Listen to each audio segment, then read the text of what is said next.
You may have seen Tom Hanks in well-known movies such as Forrest Gump and Castaway, but the movie he played in from 2012 called Cloud Atlas is simply the worst movie he's ever played in.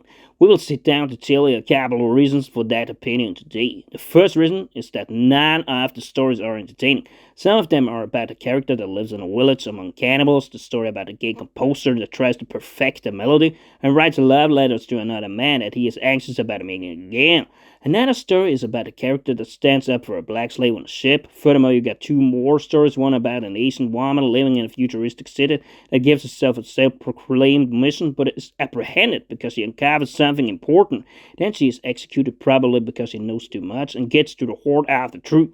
The second story is about these old guys that tries to flee from an elderly home. A second reason why this movie is bad comes down to how this movie is too advanced, and that way it is hard to get immersed into it. Much like Predestination, it's hard to understand the real mission of this Asian female character that so is deep within the future. She is apprehended, but what she uncovers when it comes to this secret mission is very hard to tell unless you start reading between lines or something like that. Naturally, I do understand that all these stories are interconnected in some way, but it is hard to see and understand that during the movie, how exactly that they are connected. How we tie the knots in this movie is a too hard ask the way I see it.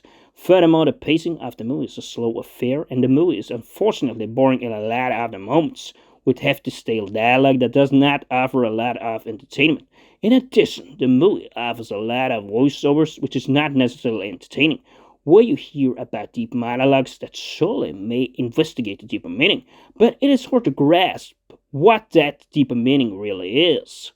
Some other things that are not explained on point, and some of the bad features about the movie is this deal with this green character that keeps coming up all the time, which is apparently called Choo as an evil being in Tom Hanks' mind when he is in this well with the cannibals and are about to climb a rope. And secondly, all the hopping back and forth between the different stores makes it very messy to follow. Yes, we do understand that these stores are interconnected in some ways, and it is like different movies within the movie. But the concept like this is that much better in a movie from last year called Cats of Canis. We also had different actors that play different roles within the same movie. But then you finished one story and went on to another instead of trying to tell all the stories at once, making it much easier to stay interested in a film.